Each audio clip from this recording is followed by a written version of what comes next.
Okay, so what I'm going to try to show you in this video is why doing a minimal straight take on bakery and small bakery on a cafe kitchen attack really isn't the best, most viable option, and it's possibly the least rewarding.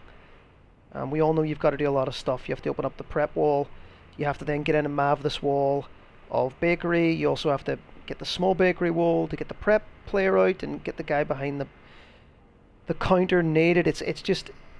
It's a real nightmare, and obviously if your mav dies, you have no way of getting the wall, then you need to send a guy late in the round up to trains and mining, and they could be anywhere at that point.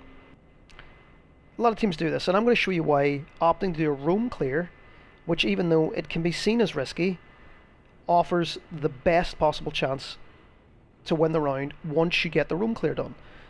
Now, you notice these guys are, I think they're thinking about getting the hatch and the freezer wall at the same time. And that's okay, but with vertical play, this really isn't a problem. This doesn't matter. And then I get Bandit goes over and I think he does the other walls. Yeah, there he goes. So, if I was to look at their defense from above, even if you find this hard to roam clear, the chances are you're going to have 3 or 4 people committing a roam clear on one player. So, to me, that seems like a roam clear is actually more worth it, because you actually get map control, and worst case scenario, one of your attackers dies and you get map control. So, we're now 2 minutes into the round, and our Jackal, I think, gets this kill on the player on red stairs.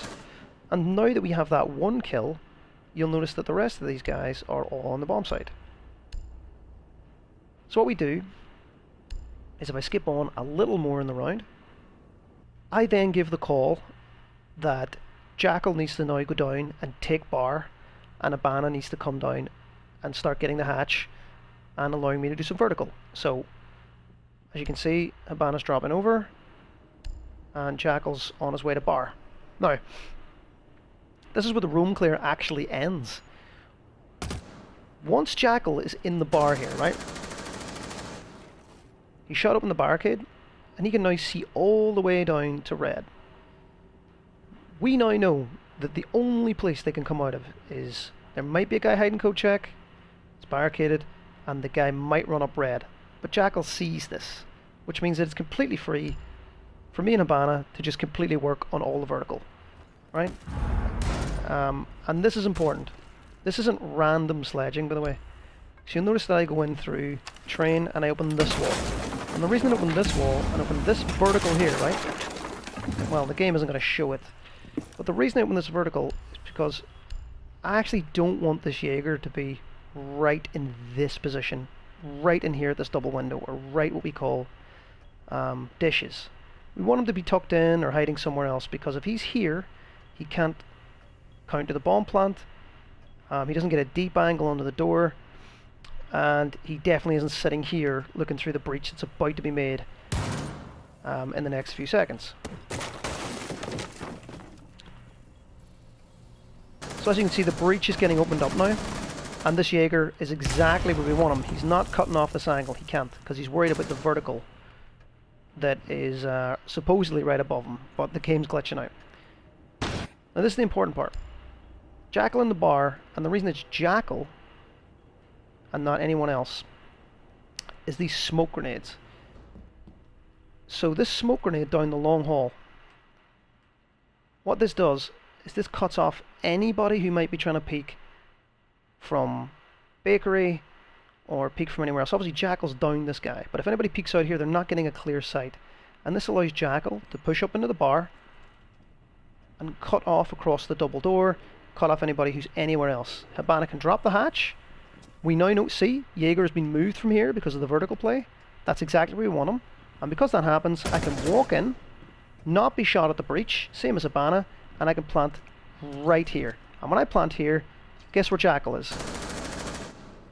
Cutting off anybody who tries to approach, especially Habana, who's also at the freezer double window, and we pretty much win the round. I think Jackal gets pinned, and then I decide I'm getting out. I hear the air jab, and then I decide, okay, I'm out of here. And I think Habana rotates to the hatch, plays the hatch, and I play a sort of post plant.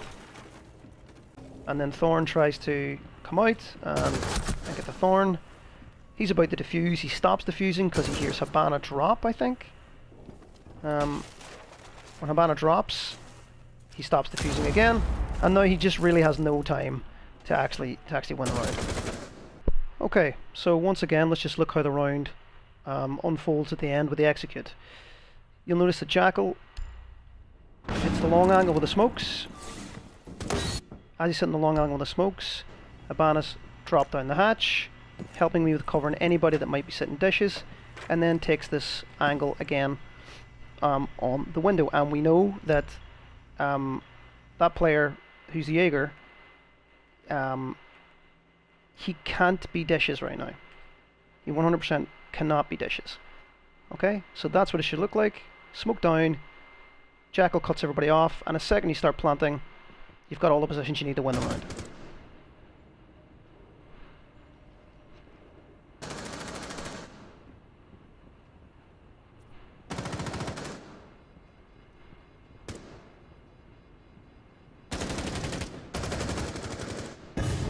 And there you are. So your room clear basically boils down to bar, and once you get it, believe me, if you do the right vertical play right above dishes, Habana drops hatch and cuts off the window, your planter can walk in, and the only place somebody will be is right here.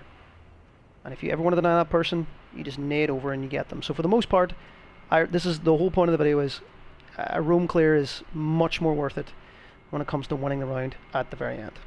So there you have it. Thanks for watching.